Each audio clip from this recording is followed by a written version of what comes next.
need to come down and see us. And then on the Sunday, we do the same again from 1 p.m. through till the end, where we've got Gary Mullen and the Works, the Macca Band, Paper Lace, and Paper Lace.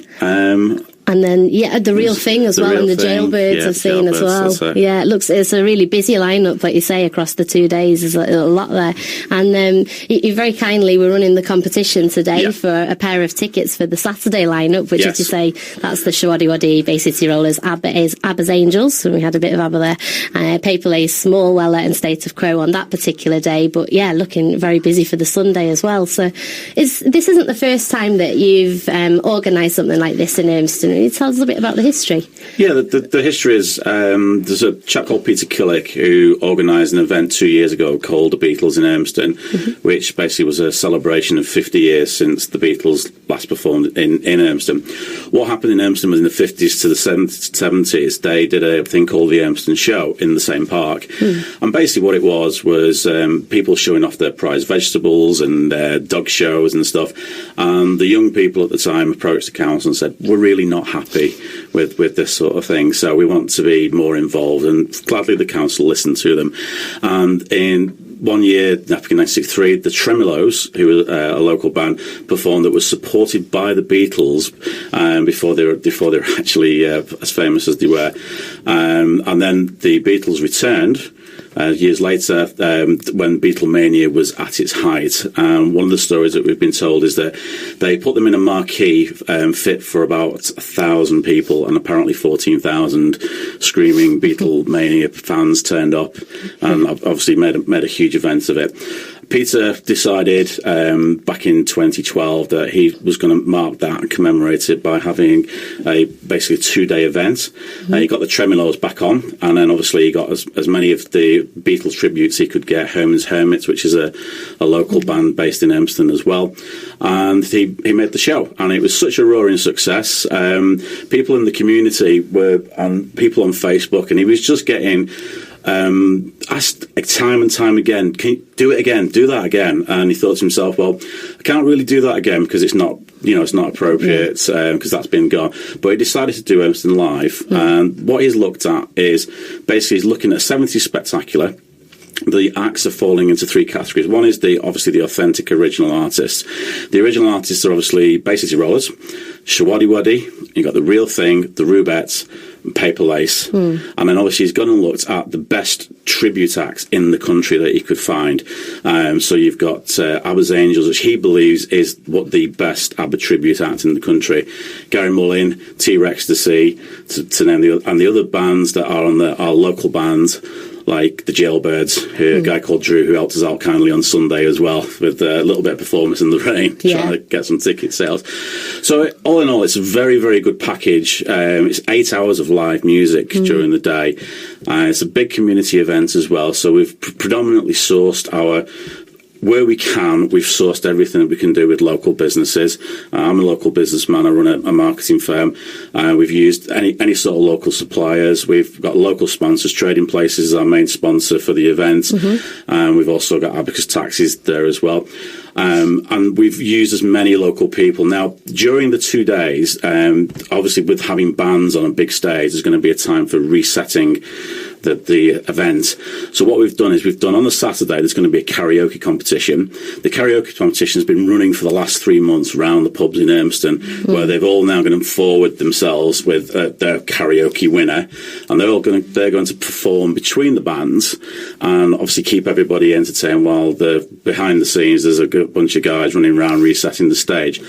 On Sunday, we've done the open micers, which are obviously local artists who, want to perform. They're amateurs. Some of them are very, very good when you listen to them. And they will stand up on stage for 20 minutes again, 20 minutes, half an hour, and perform. So there's a lot of local involvement in there. And then finally, the big thing for us is the charitable aspect. When we did the Beatles in Ormiston, we raised £7,500 for Christie's through Wibbersley and Thorne. This year, we've targeted ourselves to get £10,000. Nice. So we're hoping that obviously everybody's going to come to the event, support the event, and obviously whilst they're at their event is hopefully be generous and make a few little donations to help us to reach that milestone for things. Wimbersley and Thorn's a local charity that supports the Christie. What they do that's perhaps a little different is they don't put the money directly into the Christie's pot. They approach the Christie's and say, what do you want? What equipment would you like? What would you want us to buy? And they will buy the equipment and obviously donate that over to Christie's. I see. Oh, that's a good way of doing things. There's a bit more control over what's given, which is quite nice as well. Yeah. And so the charitable aspect, been a big part of it as well. And how much are the tickets and where can we get them from? Okay, the tickets for single day is £22.50 for the day. If you wanted to come to both days, are £38. We have an offer on at the moment where if you buy 5 tickets, you'll get one free, which brings the day price down to £18 roughly, which is fantastic value when you consider the quality of the bands on. The tickets are available at a number of places. Firstly, there's our website, which is urmstonlive.co.uk. If you're local to Urmston, most of the Holt's pubs around the Manchester area, local to Urmston, or specifically the Nelson and the Roebuck, have stocks of tickets that they can sell over the counter. You can get on Ticketline or Ticketmaster, or if you wanted, you can turn up on the day. The ticket booths will be open from about 9 a.m, both Saturday and Sunday, and you can turn up on the day, and obviously you get let in from 1 o'clock. Excellent. And the ticket price is the same on the day, but you're taking a chance that you get the capacity, Yeah. Good to get it in advance, isn't it? But it's the same price on the day. Same price on the day. Yeah. There's no cheaper price for get buying early. No. Oh, that's good. And we've got a few more tracks to play to give a bit of a taste of what to expect over the weekend, and then a bit more chat. I'm interested to hear more about why the Beatles came back again, if it was sort of like a thank you to the Urmston area, or when you said they returned and had 14,000. But we shall chat more after this. The Jam obviously being Paul Weller, Small Weller tribute for Paul Weller on the Saturday lineup, and we are running the competition to win a pair of tickets for the Saturday, courtesy of Urmston Live. So you can phone in 0161 248 6767. Just mention any of the bands performing over the course of the weekend, and you could win the pair of tickets for the Saturday. It's 0161 248 6767 to give us a bell here in the studio. You don't have to speak on air if that's put you off. Don't let that stop you. So get in touch. And that was the Jam with A Town Called Malice here on All FM 96.9, picking out a few tunes that'll give a bit of a taste of what's to come this weekend in Urmston at it's Abbotsfield Park in Urmston.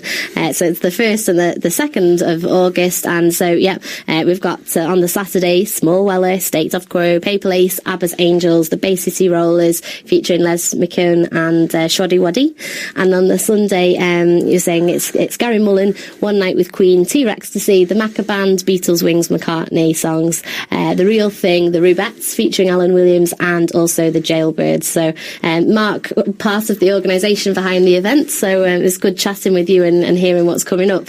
But how big is the team behind the scenes, and you've got volunteers involved as well? How's it all working? We've got there's 4 people that basically manage the whole event, from basically when it was the idea was brought up back in probably July, August last year. But what we're reliant on is a local team of people from basically backstage managers, sound managers, but most importantly, we have a lot of stewards that turn up who will help with anything to do with lost children or any sort of thing that goes wrong, or pointing people in the right direction where the toilets are, stuff like that. And these people give the time up for free. And obviously they'll turn up. They're welcome part of the team. The majority of them again are local people again, because it's all about it's a big community event. We're not interested in making this into a big commercial venture. It's more we want to be a community event. We want to bring the community together. So we look for obviously nice local volunteers who are keen to help us to make sure that the event runs smoothly and runs safely as well at the same time. And again, the local suppliers that we use, we've done that on purpose because we want to create that community spirit and make sure everybody benefits from this big, coming together of the community. Yeah, it sounds like it will be a good sort of coming together, as you say, and getting volunteers involved always helps with that. So hopefully they'll really enjoy that day. And what sort of capacity from when you did the Beatles sort of anniversary celebration event? What sort of capacity are you maybe expecting for something like this? How big will it get? Okay, we're a license for 4,000 capacity. Right. We don't know until the day exactly how many people will get through the gate, but traditionally from the last event, the Saturday was more, was sold better than the Sunday. Yeah. This year, uniquely, we're actually allowed to stay up until 10 as well. And apparently we have a wonderful light show on the stage as well, which our sound and lighting guy is quite keen to show off. The stage starts to be built on the Friday, so by Friday evening everything's ready to roll. Then we bring in all the stewards and the local suppliers on the Saturday, who will then start up. We have a couple of beer wagons from Holtz's Brewery who are helping out with the events as well. And then we're through till 10. The Beatles in Ormistion had to finish at 9 on the Saturday. I think it finished a little earlier on the Sunday as well, but both days now it's 1 till 9. Yeah. The first band starts at 2 o'clock as well, so you've got time to get in, get yourself a nice space in the park, get yourself settled, and obviously sit back and enjoy some nice music. Sounds good. And it's going to be one main stage? There's one main stage for the main events, and we have the little sound stage for the karaoke and the open mic as whilst the backstage is being reset. Yeah, it sounds like it'll be a really good event, and I suppose just keeping the fingers crossed now for the weather. That's the final piece in the jigsaw, but that's out of your hands. I'm sure we can get somebody to do a rain dance for us to make sure the clouds disappear and the sun shines through. We are in the hands of Mother Nature, and indications show that it's probably going to be dry for the day so far. Yeah, fingers crossed. So I'm checking the weather on my phone. I've got 3 different apps, and every time I check it, every sort of like 3 or 4 hours, they all give me different variations, and then they change their mind 2 hours later, and that. So it's a case of, it'll be what it'll be on the day, and hopefully pray for nice weather, or nice dry weather. Yeah, sounds like your weather apps are pretty accurate, as changeable as the weather is. So there we go. Yeah, definitely. We'll know on the day, but fingers crossed. We had a rainy one last weekend. I'm sure we're in for a good time. And either way, the music will keep the atmosphere good. You just got to sometimes embrace it and get out there anyway. So it's going to be a really good lineup with quite a few acts on the Saturday. So State of Quo, Small Weller, Paper Lace, Abba's Angels, the Bay City Rollers featuring Les McCune and Shwaddy Waddy on the Saturday. And on Sunday, as we said, Gary Mullen, One Night with Queen, T-Ecstasy, the Macca Band, The Real Thing, the Ribettes and the Jailbirds. And the tickets, £22.50 for a day ticket for an adult. Yep. 2 days, £38 for an adult. That's 15 years plus. And you mentioned the group deal where if you get 5 tickets, one of those is free. So it equates to about £18. About £18, yeah. Perfect. And thank you very much for running the competition for us today. So there's still time for people to enter, I guess. Yes. Yeah, up until 7.